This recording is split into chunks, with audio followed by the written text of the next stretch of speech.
Maya Chen had been teaching piano for 6 years, and she loved every minute of it. Well, almost every minute. Her classroom was a small room in the Riverside Community Center, where the paint peeled off the walls and the air conditioner only worked when it felt like it. The piano she used was donated 15 years ago. Some of the keys stuck if you didn't hit them just right. But none of that mattered to Maya. What mattered were the kids. Little Sophie, who could barely reach the pedals, but played with such joy that it made everyone smile. Carlos, who came in angry every day, but left calm after losing himself in the music. These children didn't have money for fancy music schools or private lessons. For most of them, Maya was their only chance to learn. Every Tuesday, Maya and the other staff members had lunch together in the break room. It was usually a relaxed time, full of jokes and small talk. But on this particular Tuesday, Maya was buzzing with excitement. She had finally done something she'd been thinking about for months. "I signed up for the Spring Gala Talent Showcase," she announced, trying to keep her voice steady. She had practiced saying it in front of her bathroom mirror that morning. The room went quiet. Then Linda, the center's director, put down her sandwich and raised her eyebrows. "The Spring Gala. The big charity event at the Grandview Hotel?" "Yes, that one," Maya said, her confidence already starting to wobble. Robert, who ran the sports programs, actually laughed out loud. "Maya, come on. That's for serious performers. Real musicians." "I am a real musician," Maya said quietly, feeling heat rise to her cheeks. "You know what he means," Linda said, her voice taking on that tone adults use when they're trying to be gentle but are actually being condescending. "The people who performed there went to places like Juilliard, Berkeley, Curtis. They've played at Carnegie Hall. You went to State." Maya felt something twist in her stomach. "State has a good music program." Sure, Robert said, waving his hand dismissively. "But this is different. These are people who perform for a living. You teach kids Twinkle, Twinkle, Little Star. I teach more than that," Maya said. But her voice came out smaller than she wanted. Over the next few days, word spread around the community center. Every time Maya walked into a room, she could feel people exchanging glances. Some tried to be encouraging in a way that felt worse than honesty. "Well, good for you for putting yourself out there," they'd say, the smile that didn't reach their eyes. The preliminary auditions were held on a Saturday morning in a rehearsal hall downtown. Maya had never been inside the building before. Everything gleamed: the floors, the walls, even the doorknobs looked expensive. She clutched her folder of sheet music and tried not to feel out of place. The waiting area was full of other pianists, all of them looking confident and comfortable. A young man in an expensive suit was doing finger exercises, his hands moving so fast they blurred. 2 women were discussing their upcoming performances at various concert halls, dropping names of famous conductors, like they were talking about the weather. Maya sat in a corner chair and tried to steady her breathing. She was wearing her best dress, the navy blue one she wore to job interviews and funerals. Looking around, she realized everyone else was dressed like they were already on stage designer clothes. A perfect hair, jewelry that probably cost more than her monthly rent. "First time?" a voice asked. Maya looked up to see a tall pianist with slick back hair smirking at her. "You look a little nervous." "I'm fine," Maya said. "Wait," he asked, though his tone suggested he was asking for entertainment rather than genuine interest. "State University," Maya said. His smirk grew wider. "Oh, that's nice. Community college type of place, right?" "It's a 4-year university," Maya said, her jaw tightening. "Yeah, right. And what do you do now? Perform?" "I teach." He said it like that explained everything. "Well, good luck. You'll need it." He walked away, and Maya heard him say something to his friend that made them both laugh when her name was finally called. Maya's legs felt like jelly. She walked into the audition room, which had a beautiful grand piano in the center and a long table where 3 judges sat. The woman in the middle, who introduced herself as Victoria Stone, was scrolling through her phone. "Whenever you're ready," Victoria said without looking up. Maya sat at the piano bench and took a moment to collect herself. She had chosen to play Chopin, a nocturne that she'd loved since childhood. Her fingers found the keys, and she began to play. For those few minutes, Maya forgot where she was. She forgot about the judges and the other performers and everyone who had laughed at her. She just played, pouring herself into the music the way her grandmother had taught her when she finished. There was a moment of silence. Then Victoria finally looked up from her phone. "That was fine," she said, her voice flat. "Very nice. Community center level, I'd say." She actually made air quotes with her fingers when she said nice. One of the other judges, an older man with glasses, nodded politely but said nothing. The third judge was already writing notes, his face unreadable. "We'll let you know," Victoria said, already looking back at her phone. Next, Maya gathered her sheet music with shaking hands and left the room. In the hallway, she could hear the tall pianist from earlier talking to his friend. "Did you see the teacher lady?" he said, not bothering to lower his voice. "I mean, anyone can bang on keys, right? But this isn't a recital for somebody's kids." His friend laughed. "I give her credit for trying, I guess." Maya walked faster, her eyes stinging. She made it to her car before the tears came. She sat in the parking lot for 20 minutes, gripping the steering wheel and wondering why she had ever thought this was a good idea. Her phone buzzed. It was an email. She almost didn't open it, afraid it would be a rejection. But curiosity won. "Congratulations," the email began. "You have been selected to perform at the Spring Gala Charity Showcase." Maya read it 3 times to make sure she wasn't imagining it. She had made it. She was actually going to perform. But as she drove home, the initial excitement began to fade. She thought about Victoria's dismissive tone, about the other pianists with their expensive clothes and fancy degrees, about her coworkers' barely concealed doubt. She thought about that pianist calling her the teacher lady, like it was an insult, by the time she pulled into her apartment parking lot. Maya's hands were gripping the wheels so tight her knuckles were white. She sat there in the growing darkness, wondering if she had just signed up for the biggest humiliation of her life, above her apartment. In the window of her tiny living room, she could see the outline of her piano. It had been her grandmother's once. Plain, old, nothing fancy. But it was hers. Maya took a deep breath, grabbed her bag, and headed inside. She had 3 weeks to prepare. 3 weeks to prove everyone wrong, or 3 weeks to confirm everything they believed about her. Either way, she wasn't going to back down now. Maya's apartment was small, just a 1-bedroom place above a laundromat on the east side of town. The smell of detergent and fabric softener drifted up through the floorboards every day. Most people would have hated it, but Maya had grown used to it. It reminded her of clean sheets and fresh starts. The piano took up most of her living room. It was an old upright, probably worth nothing to anyone else, but to Maya, it was priceless. Her grandmother had left it to her before she passed away 5 years ago. The wood was scratched, some of the ivory was chipped, and it needed tuning twice as often as it should. But when Maya played it, she could still hear her grandmother's voice.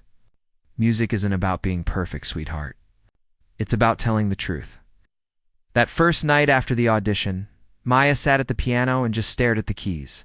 Her hands were still shaking from everything that had happened. Victoria's dismissive voice kept echoing in her head. "Community center level?" The other pianist's cruel laugh. Her coworker's doubt. She placed her fingers on the keys but couldn't play. The confidence she'd felt that morning when she woke up had completely evaporated. Maybe everyone was right. Maybe she didn't belong on that stage. Her phone rang. It was her mother. "How did it go?" her mom asked, excitement in her voice. Maya tried to sound upbeat. "I got in. I'm performing at the gala." "Oh, honey, that's wonderful. Your grandmother would be so proud." Would she, though? Maya wondered. Or would Grandma have told her not to waste her time trying to impress people who would never respect her anyway? After she hung up, Maya made herself a cup of tea and sat by the window. The street below was quiet, just a few cars passing by. Somewhere in the distance, she could hear a dog barking. Normal life continuing like nothing had changed. But for Maya, everything felt different now. She had 3 weeks. 3 weeks to prepare something that would prove she belonged there. But what should she play? Chopin was beautiful, but it was safe. Everyone played Chopin. She needed something different, something that would make people actually listen instead of just waiting for her to finish. Maya spent the next 2 days going through her grandmother's old music collection. There were boxes of sheet music in her closet, pieces her grandmother had collected over decades of teaching and playing. Most of it was the usual stuff: Mozart, Beethoven, Brahms. But at the bottom of the third box, Maya found something interesting. It was a composition by someone named Eleanor Price. Maya had never heard of her. The piece was titled Unspoken, and the sheet music was yellowed and fragile. There was a small note paper-clipped to the first page, written in her grandmother's handwriting, beautiful and forgotten, like so many women artists. "Deserves to be heard." Maya carefully set the sheet music on her piano and began to play through it. The opening was melancholic, almost haunting. But as it progressed, the melody became more complex, more assertive. It was unlike anything Maya had played before. There was anger in it, but also hope, pain, but also strength. She played it 3 times that evening, and each time she discovered something new in the music. This Eleanor Price, whoever she was, had poured her soul into this piece. That weekend, Maya went to the public library to research Eleanor Price. It took some digging, but she finally found a brief mention in an old music encyclopedia. Eleanor Price had been a composer in the 1940s, a talented pianist who had written dozens of pieces, but she'd been largely ignored by the male-dominated classical music world of her time. She died in obscurity in 1958, her music barely performed, her name nearly forgotten. Maya felt something click into place. This was it. This was what she needed to play, but the piece as written wasn't quite complete. It was beautiful, but it ended abruptly, as if Eleanor had run out of time or energy to finish it properly. Maya had an idea. What if she added her own arrangement to the ending? Not to change Eleanor's work, but to complete the conversation she'd started. For the next week, Maya worked on the piece every free moment she had. She'd teach her students during the day, then come home and practice until her fingers ached. She experimented with different ways to extend the ending, trying to stay true to Eleanor's style while adding her own voice to it. The apartment walls were thin. Maya knew her neighbors could hear everything. She felt self-conscious at first, practicing the same passages over and over, making mistakes, starting again, but she didn't have a choice. This was her only piano, her only space. One evening, around 10 o'clock, there was a knock on her door. Maya's heart sank. It was probably Mrs. Patterson from next door, coming to complain about the noise. But when she opened the door, it wasn't Mrs. Patterson. It was Mr. Patterson, her husband. He was an elderly man, probably in his 70s, always quiet and polite when they passed in the hallway. "I'm so sorry about the noise," Maya said immediately. "I know it's late. I'll stop for tonight." Mr. Patterson held up his hand. No, please don't apologize. I came to tell you. Well, I used to play jazz piano. Long time ago now. And what you're playing, that's something special. You've got real feeling in it." Maya felt tears suddenly spring to her eyes. "Thank you. That means a lot." "Don't let anybody tell you different," he said. "I've heard a lot of piano players in my life. Technical skill is good, but what you've got is better. You play like you mean it." He started to leave, then turned back. "Keep practicing. I don't mind the noise one bit." The next morning, Maya found a note slipped under her door. It was from Mr. Patterson. "You've got something they don't. You play with your heart, not your ego. That's rare. Keep going." Maya taped the note to her bathroom mirror, where she'd see it every day. The 2 weeks that followed were the hardest of Maya's life. She woke up early to practice before work. During her lunch break, she'd sit in her car and visualize the performance, running through the piece in her mind. After teaching her evening classes, she'd practice until her back hurt and her fingers felt numb. Her students noticed she seemed distracted. Little Sophie asked her one day, "Miss Maya, are you okay? You seem sad." Maya knelt down to Sophie's level. "I'm not sad, sweetie. I'm just nervous. I have to play piano in front of a lot of people soon. Will you play good?" Sophie asked. "I don't know," Maya answered honestly. Sophie thought about this seriously. "My mom says if you practice a lot and try your best, that's all you can do. Your mom is a smart lady." As the gala approached, Maya's anxiety grew. She'd lie awake at night, imagining all the ways it could go wrong. What if she forgot the music?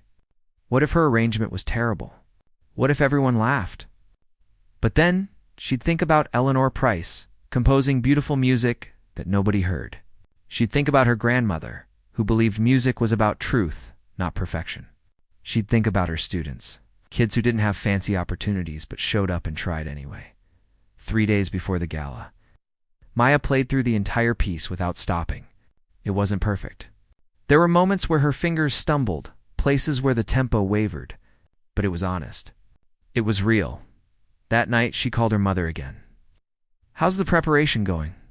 her mom asked.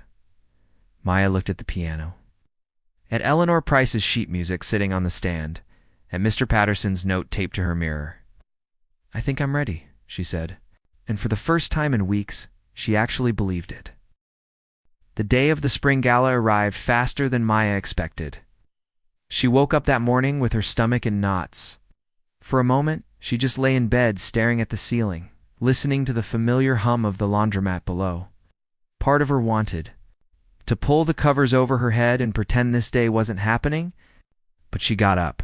She made coffee. She ate toast, even though she wasn't hungry. Normal things, familiar routines. Trying to convince herself this was just another day. It wasn't just another day. Maya had bought a dress for the occasion. Nothing fancy. She couldn't afford fancy, but it was new and black and simple. She'd found it at a department store on sale, and she tried it on in her bedroom that afternoon. She looked at herself in the mirror and barely recognized the nervous woman staring back. Her phone buzzed. It was a text from her mother. "You're going to be amazing. Grandma's watching over you. I love you." Maya typed back a heart emoji because she didn't trust herself to write actual words without crying. The gala was being held at the Grandview Hotel. It's the nicest place in the city. Maya had driven past it countless times but never imagined she'd actually go inside. When she pulled into the parking lot that evening, she had to park far from the entrance because the closer spots were filled with cars that cost more than she made in a year. Mercedes, BMW, Tesla vehicles that looked like they belonged in magazines. She sat in her old Honda for a few minutes, gripping the steering wheel, watching well-dressed people stream into the hotel. The women wore gowns that sparkled under the lights. The men wore tuxedos that fit perfectly. Everyone looked like they belonged there. Maya looked down at her sale rack dress and almost started the car to drive home. But then she remembered Sophie asking, "Will you play good?" She remembered Mr. Patterson's note. She remembered Eleanor Price, who had composed beautiful music that no one ever heard. She got out of the car. The hotel lobby was enormous, all marble floors and crystal chandeliers. Maya felt like she'd stepped into a different world. A staff member in a crisp uniform directed her toward the ballroom, and with each step, Maya's heels clicked against the marble, echoing her nervousness back at her. The ballroom was even more impressive. Round tables covered in white linens filled the space, each one decorated with elaborate flower arrangements. A stage stood at the far end, with a gleaming grand piano as its centerpiece. The ceiling was painted with some kind of historical scene, angels and clouds and golden light. Maya found the backstage area where the other performers were gathering. She immediately felt out of place. A woman in a red designer gown was warming up her voice with scales that sounded impossibly perfect. Violinists were tuning their instruments, discussing their recent performance in Europe. The pianist who had mocked her at the auditions, the tall one with the slick back hair, was there too, looking completely at ease in an expensive tuxedo. He noticed Maya and his lips curled into a smirk. He leaned over to another performer, whispered something, and they both glanced her way and snickered. Maya found a quiet corner and tried to become invisible. She clutched her folder with Eleanor Price's music and focused on her breathing, in and out. Slow and steady. Victoria Stone swept through backstage, checking on everyone. She was wearing a silver gown that probably cost more than Maya's monthly rent. When she reached Maya, she barely paused. "Oh, you're here," good Victoria said, not quite making eye contact. "You're performing fifth, right after the cello soloist. Don't go over your time limit." She moved on, before Maya could respond. Through a gap in the curtain, Maya could see the ballroom filling up. The tables were occupied now, hundreds of people in evening wear, talking and laughing. Waiters moved smoothly between tables, carrying trays of champagne and appetizers. This wasn't just a performance. This was a social event for the city's elite. "Ladies and gentlemen," a voice boomed over the sound system. "Please take your seats. The evening's performances will begin shortly." Maya's hands started to sweat. She watched from backstage as the first performer, a soprano, took the stage to enthusiastic applause. The woman sang an aria that was technically perfect. The audience clapped politely when she finished. Then came a violinist, then a cellist. Each one flawless, each one received with the same polite, measured applause. Between performances, Victoria would step out to introduce the next act. When she introduced the cellist, Maya heard her say, "Our next performer recently returned from studying in Vienna and has won numerous international competitions." The bar was set impossibly high. Then it was Maya's turn. Victoria stepped out on stage with a smile that didn't reach her eyes. Maya could hear every word through the backstage speakers. "Our next performer is Maya Chen," Victoria said. And Maya noticed how her voice lacked the enthusiasm she'd had for the others. "Maya teaches piano to children at the Riverside Community Center here in our city. She'll be playing a lesser-known work this evening." The applause was polite but noticeably quieter than it had been for the previous performers. Through the curtain gap, Maya saw some audience members glancing at their phones. A few were whispering to their dinner companions. This was it. Maya's legs felt weak as she walked toward the stage. The backstage pianist, the one who had mocked her, stood near the curtain. As she passed him, he leaned in slightly. "Try not to embarrass yourself out there, teacher lady," he whispered, just loud enough for her to hear. Maya's step faltered. For a second, she thought about turning around, running back to her car, driving home and forgetting this whole nightmare, but her feet kept moving forward. She stepped onto the stage, and the lights hit her immediately. Bright and hot and blinding. For a moment, she couldn't see anything beyond the first few rows.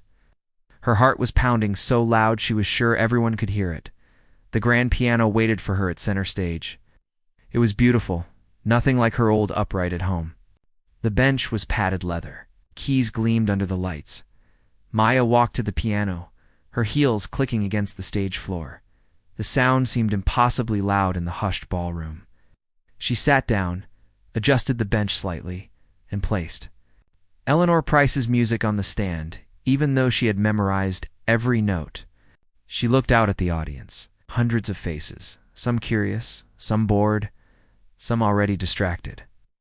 At the front table, she noticed a man sitting alone. He was older, maybe in his 60s, wearing a perfectly tailored suit.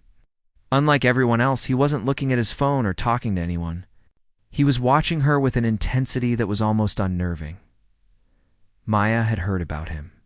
James Whitmore, the billionaire philanthropist who had funded the gala.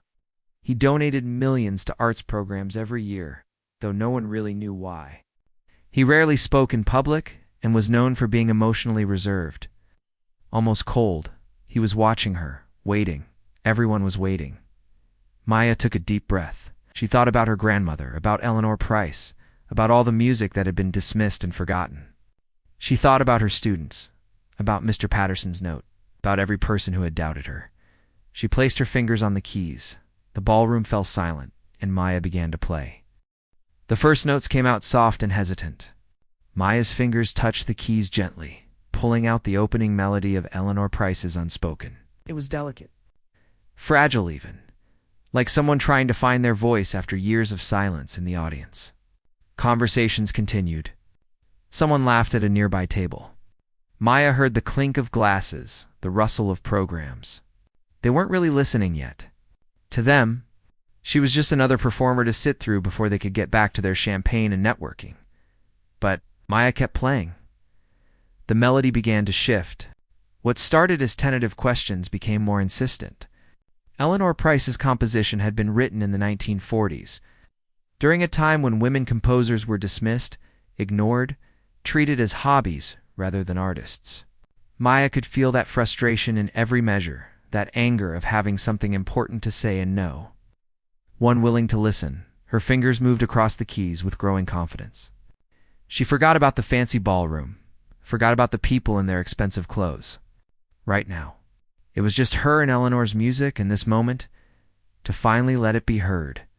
The piece moved into a minor key. Oh. Darker and more complex. Maya's hands crossed over each other, pulling out harmonies that seemed to argue with each other, pushing and pulling like an internal debate. Should I stay quiet? Should I speak up?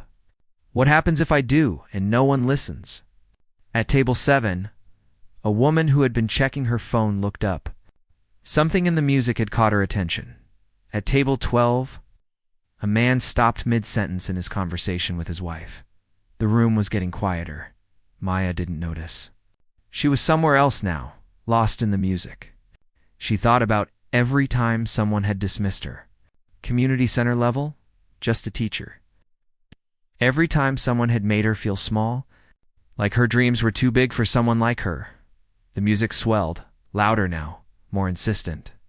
Her whole body moved with it, swaying slightly as her fingers flew across the keys. This was the part where Eleanor's original composition had always felt incomplete to Maya. Like a sentence cut off mid-dash thought. So Maya began to add her own voice to it. She wove in her own arrangement. Careful to honor Eleanor's style, but adding something new. It wasn't about changing Eleanor's work. It was about finishing the conversation. It was about answering the question Eleanor had posed 75 years ago. What happens when we refuse to stay silent? The melody transformed. What had been anger became something else's: determination, hope, strength. The music built and built. Layer upon layer, Maya's left hand providing a steady, driving rhythm while her right hand sang out the melody that had been waiting decades to be completed. The entire ballroom had gone silent now. No one was checking their phones. No one was whispering to their neighbor. Even the waiters had stopped moving, standing frozen along the walls, listening. Victoria Stone, who had been near the back of the room, stood perfectly still, her expression unreadable. The pianist who had mocked Maya backstage stood in the wings watching through the curtain.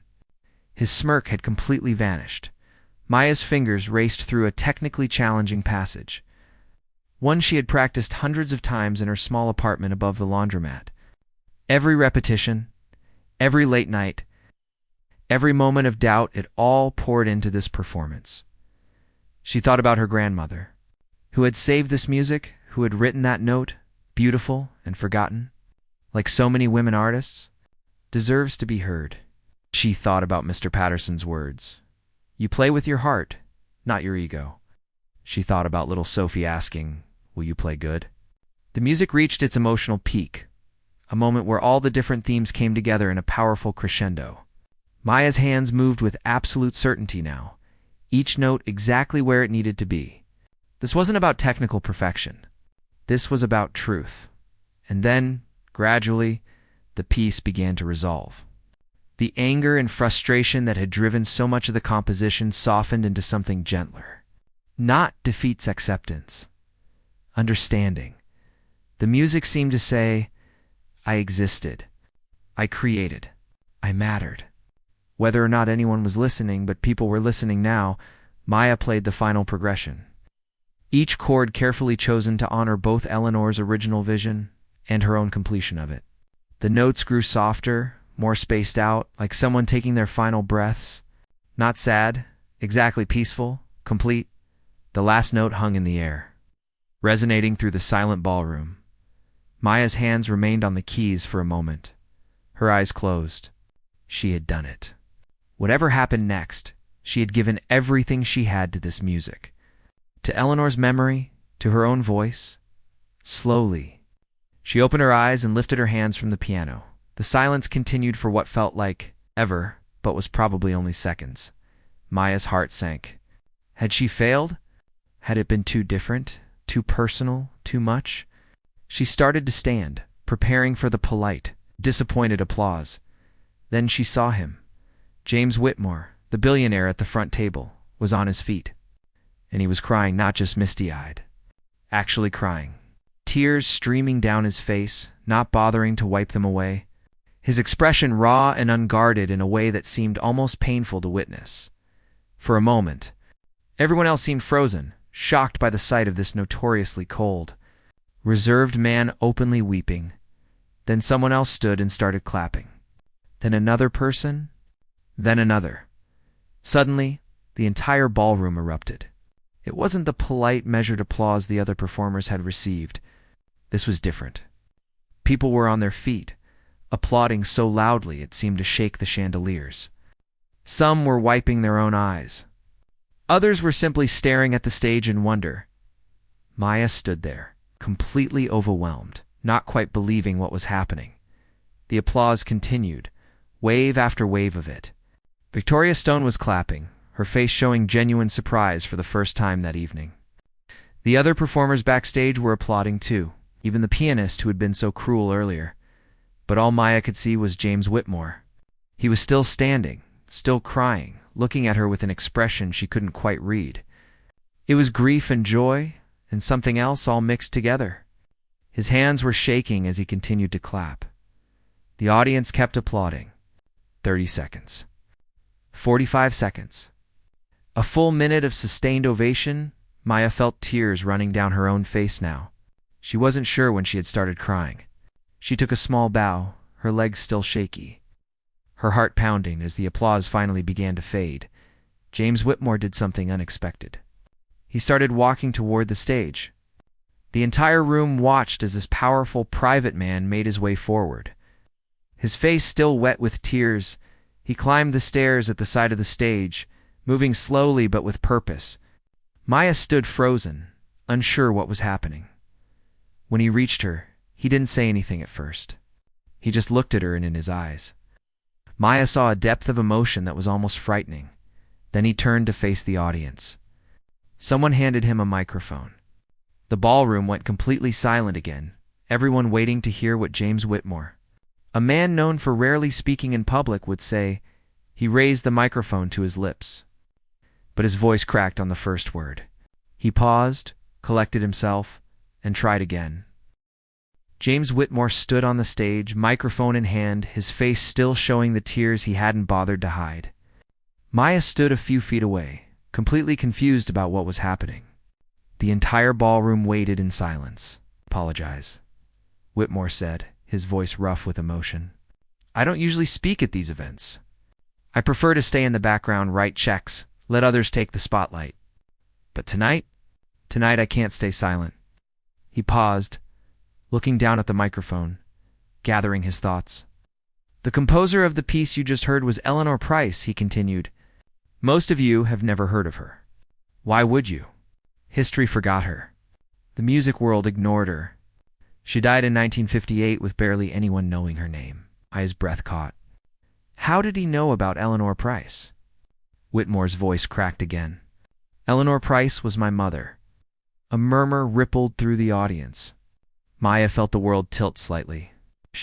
She died when I was 8 years old," Whitmore said.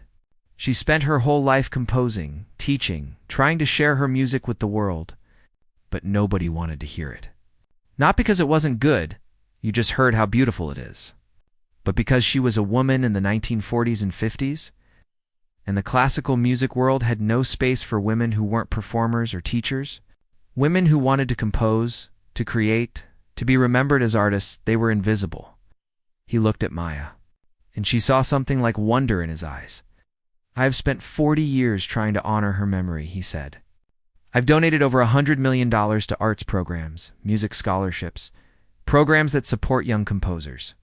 I've funded orchestras and competitions in schools. I did it all for her, hoping somehow it would make up for the way the world treated her." Whitmore wiped his eyes, not caring that hundreds of people were watching. "But in all these years, with all that money, with all those programs, I have never once heard someone play my mother's music. I didn't even know this piece still existed. I thought all her compositions were lost after she died. And I certainly never imagined I would hear her music played with such ... understanding, such love." Maya felt tears streaming down her face. "This young woman," Whitmore gestured to Maya, "found my mother's forgotten composition. She didn't just play it. she completed it. She gave it the ending my mother never got to write. And in doing so, she gave me back something I thought I'd lost forever. He turned to face the audience fully now. When Maya was introduced tonight, I heard the lukewarm applause. I saw people checking their phones. She was introduced as someone who teaches children at a community center, and I could feel the room dismiss her. Just another amateur. Just someone killing time before the real performers. His voice grew stronger, more forceful. But that attitude that dismissaled, that's exactly what killed my mother's spirit. That's what made her music disappear. The idea that some people are real musicians and others are just ... What? Not worth listening to? Victoria Stone, standing near the back, looked uncomfortable. I've been to hundreds of performances, Whitmore continued. I've heard musicians from the best schools in the world play in the finest concert halls. And you know what? Most of them left me completely cold. Technically perfect, emotionally empty. But tonight, this woman who teaches children, who went to State University, who drives an old Honda, she moved me to tears. She gave me back a piece of my mother. She made me feel something I thought I'd never feel again. Turned back to Maya. What you did tonight wasn't just a performance. It was an act of resurrection.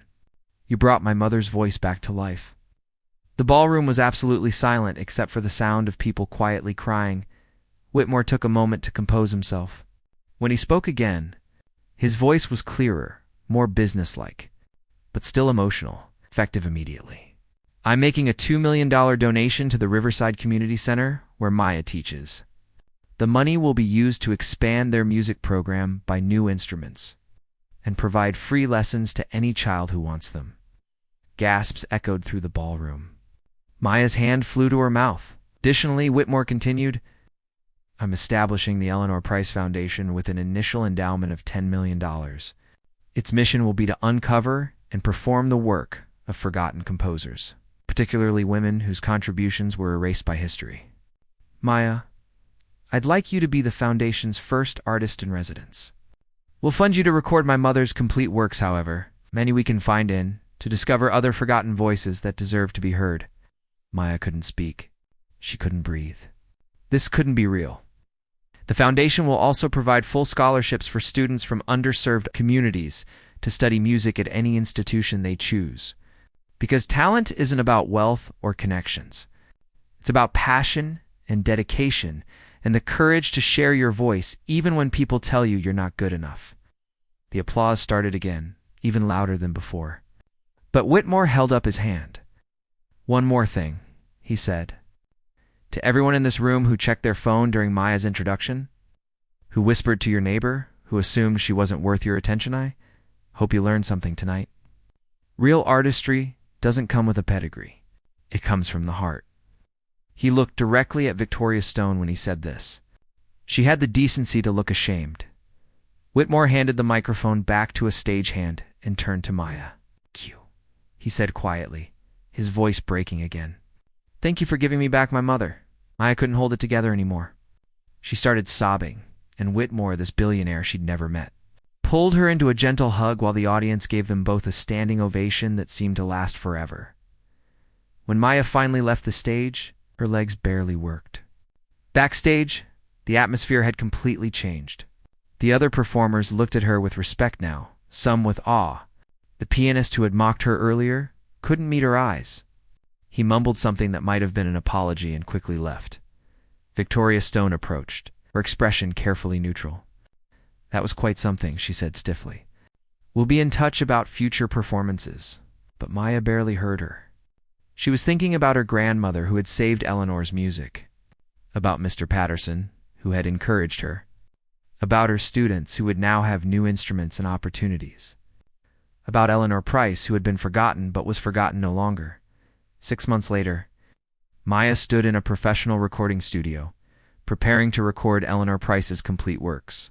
The Riverside Community Center had been renovated, filled with new pianos, violins, drums, and guitars. 50 new students had enrolled in the music program, all receiving free lessons. Maya had quit her job at the community center not because she wanted to, but because the foundation needed her full-time. She was traveling to libraries and archives, digging through forgotten collections, finding music that had been lost. She'd already discovered 3 other female composers whose work had been dismissed and ignored. Her apartment above the laundromat was the same. She'd kept her grandmother's old piano, even though she could afford something nicer now. Some things were worth holding on to. The recording engineer gave her a thumbs up. "Ready when you are?" Maya placed her hands on the piano keys. Eleanor Price's original unspoken sheet music in front of her. She thought about that night at the gala, about the moment everything changed, about how close she'd come to giving up, believing what everyone said about her. She thought about all the young musicians out there right now, being told they're not good enough, not from the right schools, not worth listening to. And she began to play, knowing that somewhere, somehow, her grandmother and Eleanor Price were listening. Finally hearing the music that had been silenced for too long, the world had tried to keep them quiet. But music, real music, can never truly be silenced. It just waits for someone brave enough to play it.